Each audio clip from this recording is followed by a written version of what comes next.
What better way to introduce the salt in the wound phonometer rating system than by reviewing 2010's Piranha 3D, a film so wonderfully and utterly ridiculous that midway through I genuinely considered leaping up, ripping off my clothes and performing a voodoo fertility ritual in the middle of the cinema, just in the vain hope of restoring some modicum of normality to the proceedings. Luckily for the fellow audience members that day, I didn't, not for any fear of losing dignity on my part, but because normality, believability and quality are three adjectives that were probably not bandied around in the boardroom the day that this film was proposed. For those of you fortunate enough to have seen the glorious 3D cinematic trailer, you'll probably know that the title of this film is its biggest spoiler. There are lots of piranhas, and they are in 3D. The script is as bare as its bikini-clad background actors, and the plot as full of holes as one of the Shoals victims. Big, gaping, angry-looking holes there. It's laughably grotesque.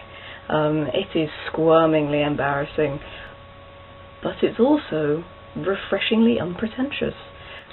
Any attempt to find a deeper social commentary in this film, be it looking at the extravagant, hedonistic lifestyle of today's youth, or potentially the rather poor career choices made by actors in their twilight years, Dreyfus, should be offered up canapé style to the piranhas before the critic themselves gets lovingly flambéed by yours truly and then lobbed into the pool or lake, wherever those hungry fishes are residing, because this is a film with a giant 3D floating penis in it. Need we say any more? So for that reason we're going to give it a -4 on the phonometer, because I definitely came out laughing, there's no doubt about that. It was very entertaining, but it was designed to be so. It is a spoof, and we have got to save those top ratings for films that don't set out with such intentions, and where the giggling and the wincing is entirely coincidental. So that is the main reason that we're docking marks. Secondly, there are moments in this film where, despite its being a parody, it can get a little bit slow. We don't have any emotional attachment to the characters, and so that glorious "will they make it out of the boat alive" sequence sort of loses a bit of its potency.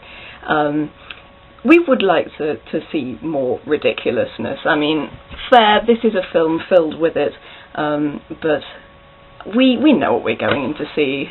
We've seen the wonderful 3D rotary blades thrust out at us in full cinematic glory during the trailers.